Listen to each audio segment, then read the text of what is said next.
Hi everyone, in front of me I've got Galaxy Z Flip 7 FE, and let me share with you how to activate and customize the iComfort mode on this device.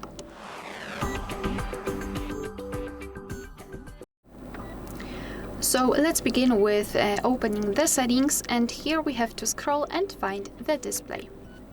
Then let's find iComfort Shield, and we can turn it on without the customization just by tapping on the switcher, and basically the screen should turn a little bit yellowish or amber.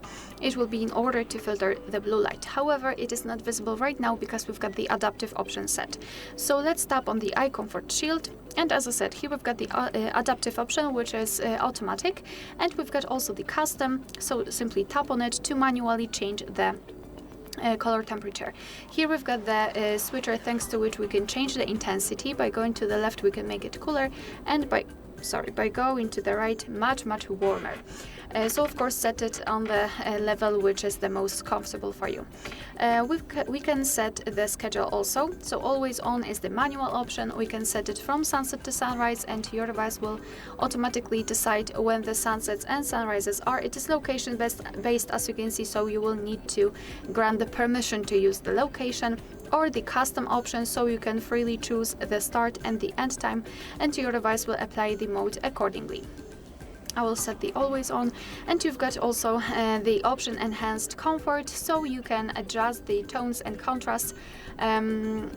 It's up to you. You can turn it on and off. I mean, I can see the difference between those two modes. It's totally up to you.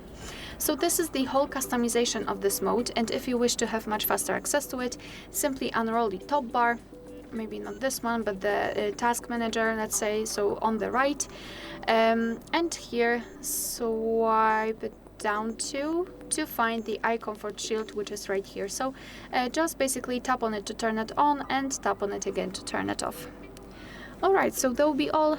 Thank you so much for watching. Please hit the subscribe button and leave the thumbs up.